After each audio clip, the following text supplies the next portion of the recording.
तो मैं उम्मीद करती हूँ आप बिल्कुल स्वस्थ होंगी और आपकी पढ़ाई भी ठीक ठाक चल रही होगी। बेटा आप लोग वीडियो अधिक से अधिक देखिए, जिससे आप थोड़े एक एक टॉपिक को ही ध्यान से समझते जाइए। तो हम लोग पढ़ रहे थे मेसोपोटामिया में उरुक नगर, कल पढ़े थे। उसके पहले मारी नगर और उर नगर। तो मेसोपोटामिया के उर, मारी और उरुक नगर की जानकारी तो हम लोगों ने अर्जित कर ली। अब मेसोपोटामिया संस्कृति में शहरों का क्या महत्व था, यानी मेसोपोटामिया की संस्कृति में शहरों का महत्व आज हम लोग देखेंगे। तो देखिए, जो मेसोपोटामिया निवासी थे उनके जीवन में शहरों का बहुत महत्व था। क्या था?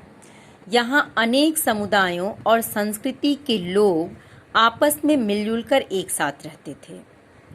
मेसोपोटामिया में जो अलग अलग तरह के समुदाय थे, जब समुदाय अलग अलग थे तो उनकी संस्कृति भी अलग अलग थी, लेकिन अलग संस्कृति होने के बावजूद भी मेसोपोटामिया के लोग एक साथ मिलकर अपना जीवन निर्वाह करते थे। और युद्ध में किसी शहर का विनाश हो जाने पर इन्हें काव्यों के द्वारा याद रखा जाता था। काव्य मतलब कविता के द्वारा। अगर युद्ध में किसी शहर का विनाश हो जाता था तो उस विनाशित शहर के ऊपर कविता लिखी जाती थी महाकाव्य के रूप में, और इस प्रकार से उसको याद रखा जाता था। इसका प्रमाण भी आपको गिल्गामेश महाकाव्य है। अब देखिए, इसमें अति लघु प्रश्न आपको ये बन सकता है कि इसके प्रमाण के रूप में जो गिल्गामेश महाकाव्य है, तो गिल्गामेश महाकाव्य के अंत में इसका प्रमाण हमें मिलता है। किसका प्रमाण?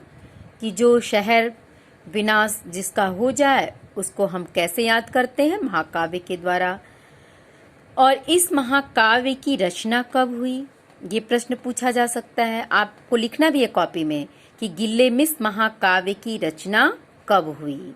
तो गिल्गामेश महाकाव्य की रचना 2700 से 2500 ईसा पूर्व में की गई थी। अब इसमें कितनी पट्टिकाएं हैं? तो यह महाकाव्य 12 पट्टिकाओं पर लिखा गया था। पूछता है ना कि महाकाव्य में खंड की संख्या कितनी है। तो जो गिल्गामेश महाकाव्य है 2700 से 2500 ईसा पूर्व में लिखा गया और इसमें 12 पट्टिकाएं लिखी गईं। गिल्गामेश एनमरकर के कुछ समय बाद उरुक नगर राज्य का शासक बना। गिल्गामेश एनमरकर, यानी एनमरकर जो था, ये नाम है एनमरकर, के कुछ समय के बाद उरुक नगर का वो क्या बना? शासक बना। अब हम लोग देखते हैं आगे क्या है इसमें। अब देखिए, जो मेसोपोटामिया की संस्कृति थी तो यहाँ की सांस्कृतिक परंपराएं क्या थी? ध्यान दीजिएगा, सांस्कृतिक परंपराएं मतलब यहाँ के लोगों को रहन सहन कैसा था, कैसे ये जीवन का निर्वाह करते थे, इनका परिवार एकल था या संयुक्त था, और कैसे जीवन जीते थे। तो अब वो देखेंगे। तो यहाँ की सांस्कृतिक परंपराएं कैसी थी? तो मेसोपोटामिया समाज में एकल परिवार को ही आदर्श माना जाता था। एकल परिवार जिसमें माता पिता और उनके बच्चे होते हैं, और संयुक्त परिवार जिसमें 2 या 2 से अधिक पीढ़ी के लोग, दादा दादी, नौकर और चाचा चाची, फुआ, सब लोग एक साथ जीवन निर्वाह करते हैं, उसको हम संयुक्त परिवार कहते हैं। और एकल परिवार जिसमें माता पिता और उनकी संतान ही सम्मिलित होती है, उसको हम एकल परिवार कहते हैं। तो मेसोपोटामिया में कैसे परिवार को आदर्श माना जाता था? मेसोपोटामिया समाज में एकल परिवार को ही एक आदर्श परिवार के रूप में माना जाता था, परंतु एक शादीशुदा बेटा और उसका परिवार हमेशा अपने माता पिता के साथ ही रहता था। देखिए, हमने कहा ना कि एकल परिवार में केवल पति पत्नी और उसके बच्चे होते थे, लेकिन यहाँ क्या कहा जा रहा है कि जो शादीशुदा होते थे, जैसे शादी हुई तो वो बेटा, जिस माँ बाप का बेटा और उसकी पत्नी भी हमेशा उस परिवार में माता पिता के साथ ही रहते थे। पिता परिवार का मुखिया होता था। पिता क्या होता था? परिवार का मुखिया कौन होता था? तो परिवार का मुखिया पिता होता था। और विवाह करने की इच्छा व्यक्त करने पर कन्या के परिवार की ओर से घोषणा की जाती थी। किसकी ओर से? कन्या के परिवार की ओर से। जब विवाह की इच्छा होती थी तो कन्या के परिवार की ओर से विवाह की घोषणा की जाती थी। तो मेसोपोटामिया में कैसा परिवार आदर्श था? एकल परिवार। लेकिन उस एकल परिवार में शादीशुदा बच्चे भी अपनी माता पिता के साथ परिवार में रह सकते थे।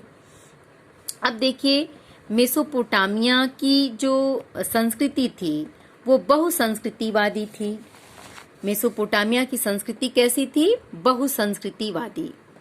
यहाँ के उपजाऊ क्षेत्र में यायावर माने घुमंतु समूह। यायावर जो एक स्थान से दूसरे स्थान तक घूमकर अपना जीवन निर्वाह करते हैं, उन्हें यायावर कहते हैं। तो यहाँ की संस्कृति कैसी थी? बहुसंस्कृतिवादी, यानी बहुत संस्कृतियों का मिला जुला रूप था।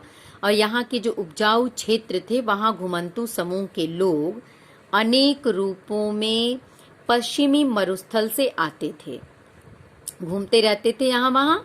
और कहाँ से आते थे? पश्चिमी मरुस्थल से, और समृद्ध होकर यहीं बस जाते थे। जब वो पश्चिमी मरुस्थल से आते थे तो खेती बाड़ी आदि का कार्य करते करते जब इनकी स्थिति अच्छी हो जाती थी तो अच्छी होने के बाद ये उरूक नगर में ही मेसोपोटामिया में बस जाते थे।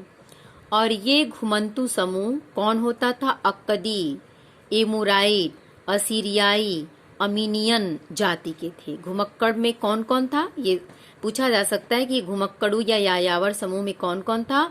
अक्कदी थे, एमोराइट थे, असीरियाई थे और अर्मीनियन थे। मारी के राजा एमोराइट समुदाय से संबंधित थे।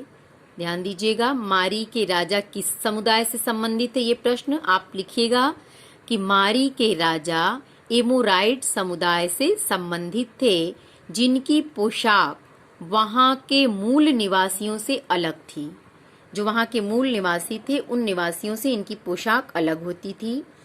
ये मेसोपोटामिया के देवी देवताओं के स्थान पर स्टेपी क्षेत्र के देवता डैगन को पूजने लगे। कौन? ध्यान दीजिएगा, कौन? जो मारी के राजा थे वो किस समुदाय के थे? एमोराइट समुदाय के। तो वो क्या किए कि जो मेसोपोटामिया के देवी देवता थे उन देवी देवताओं के स्थान पर ये स्टेपी क्षेत्र के देवता डैगन को पूजने लगे। ये भी पूछा जा सकता है कि मारी के राजा जो एमोराइट समुदाय के थे वो स्थानीय देवताओं के स्थान पर किसको पूजने लगे? ये प्रश्न बनाइएगा कि मारी के राजा मेसोपोटामिया के देवी देवताओं के स्थान पर स्टेपी क्षेत्र के देवता डैगन को पूजने लगे। और मारी नगर में भी इनके मंदिर का निर्माण कराया गया। किसके? डैगन के। जो डैगन थे इनके मंदिर का निर्माण कराया गया। इस प्रकार मेसोपोटामिया का समाज और वहां की संस्कृति भिन्न भिन्न समुदायों के लोगों और संस्कृतियों के लिए खुली थी। मतलब खुला का मतलब क्या है? जिस भी समुदाय के लोग या जिस संस्कृति के मानने वाले लोग वहां आते थे सबको अपने विचार के अनुसार जीवन निर्वाह करने का, अपने अनुसार से देवी देवताओं की आराधना करने का छूट था। तो इस तरह से विभिन्न संस्कृतियां वहां हो गईं, इसीलिए उसे बहुलवादी संस्कृति के नाम से भी जाना जाता है। यही कारण है कि मिश्रित समाज का विकास हुआ। मिश्रित समाज का मतलब एक ही समाज में विभिन्न संस्कृति और विचार के लोग जब रहते हैं तो उस समाज को हम मिश्रित समाज कहते हैं। देखिए, कुछ इसमें महत्वपूर्ण बिंदु अगर आता है तो इसको भी हम लोग कॉपी में लिखेंगे।